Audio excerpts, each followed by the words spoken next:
missing কোনটা আছে এবার নিড ইনকাম দেওয়া নেই পরেরটা কোনটা কি দেওয়া নাই আমার সেলস বেড়েছে তাহলে আমি কি পরে কি দেই F F number need income তাহলে আমার নিড ইনকাম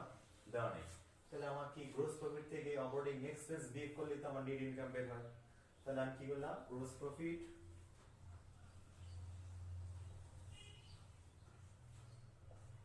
মাইনাস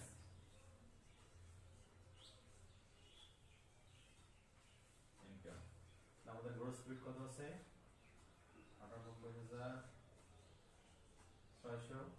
মাইনাস 39,500 তাহলে 0 0 পাঁচের করতে 100 9 আছে 18 হচ্ছে 9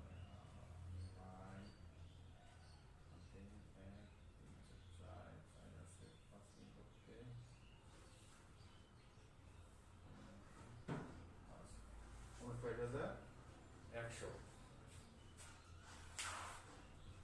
তাহলে আমাদের 59,100 তাহলে আমাদের সবগুলো পূরণ হয়ে গেল তাহলে দেখেন আমি কি এর প্রথমটা কি sales sales cost of goods sold তাহলে আমার প্রথমে যেটা না থাকবে আমাদের প্রথম আমাদের কোশ্চেন কি যেটা দেওয়া থাকবে না সেটা আমরা আগে নেব তাহলে কি কস্ট অফ গুডস সোল্ড নাই আমরা প্রথমে কস্ট অফ গুডস সোল্ড বের করি কস্ট অফ গুডস সোল্ড সমান কি সেলস মাইনাস গ্রোস প্রফিট তারপরে কি নেই অপারেটিং এক্সপেন্স তাহলে অপারেটিং এক্সপেন্স সমান গ্রোস প্রফিট মাইনাস হচ্ছে নেট ইনকাম তারপরের লাইনে কি নেই গ্রোস প্রফিট নেই তাহলে আমাদের গ্রোস প্রফিট বের করার জন্য সূত্র কি সেলস মাইনাস হচ্ছে কস্ট অফ গুডস সোল্ড তাহলে আমাদের বের হবে কি গ্রোস প্রফিট তাহলে সেলস থেকে কস্ট অফ গুডস সোল্ড বাদ দিলে আছে কি গ্রোস প্রফিট আর এখানে অপারেটিং এক্সপেন্স নাই তাহলে গ্রোস প্রফিট মাইনাস হচ্ছে নেট ইনকাম তাহলে আমাদের কি বের হবে অপারেটিং এক্সপেন্স আর পরেরটা কি নাই সেলস তাহলে সেলস করতে হবে কি এই কস্ট অফ গুডস সোল্ড আর গ্রোস প্রফিট এই দুটো যোগ করলে আমাদের কি বের হবে সেলস বের হবে তারপরটা কি নাই নিট ইনকাম আর নিট ইনকাম সমান হচ্ছে কি গ্রোস প্রফিট মাইনাস হচ্ছে অপারেটিং এক্সপেন্স তাহলে যে নিট ইনকাম সমান gross profit minus NEET income মানে আমার গ্রোস প্রফিট দেওয়া আছে কত 98,600 মাইনাস হচ্ছে